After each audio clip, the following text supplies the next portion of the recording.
If poorer states are to move to greener energy and protect against extreme weather, at least $1 trillion per year will be needed by the end of the decade.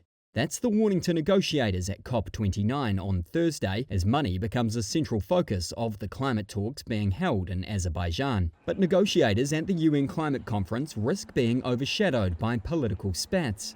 France's climate minister has cancelled her trip to the summit after Azerbaijan's president accused France of crimes in its overseas territories in the Caribbean. Meanwhile, Argentina's government has also withdrawn its negotiators from talks, according to two diplomats at the event, although neither knew the reason why. Argentina's president, Javier Milei, has previously called global warming a hoax. Negotiators have been left fielding questions on the diplomatic issues. I would like to propose that we stick to today's thematic theme, which is finance. Negotiators are trying to reach a deal on how much richer countries, development lenders, and the private sector must provide each year.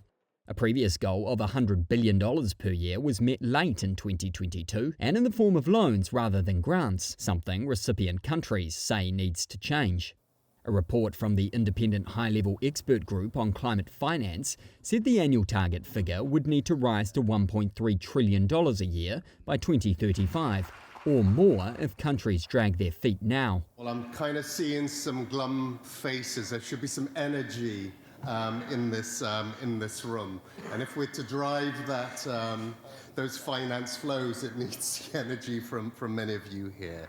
Any deal is likely to be hard-fought, given a reluctance among many Western governments, bound by the Paris Agreement in 2015, to give more unless countries including China agree to join them. The United States' likely withdrawal from any future funding deal by incoming President Donald Trump has also cast a shadow over talks, raising pressure to find other ways to secure funds. EU negotiator Jacob Worksman said on Thursday that countries were still way off on agreeing a collective target. It's been my experience that as long as there is a little bit more time to negotiate on something that's that complicated, we'll take it. So I don't think that we will completely close every issue this week, but I think that we will have developed a momentum that will ensure that we wrap it up, certainly in the early part of next week. More countries said they would consider taxing polluters, but any agreement is unlikely this time around.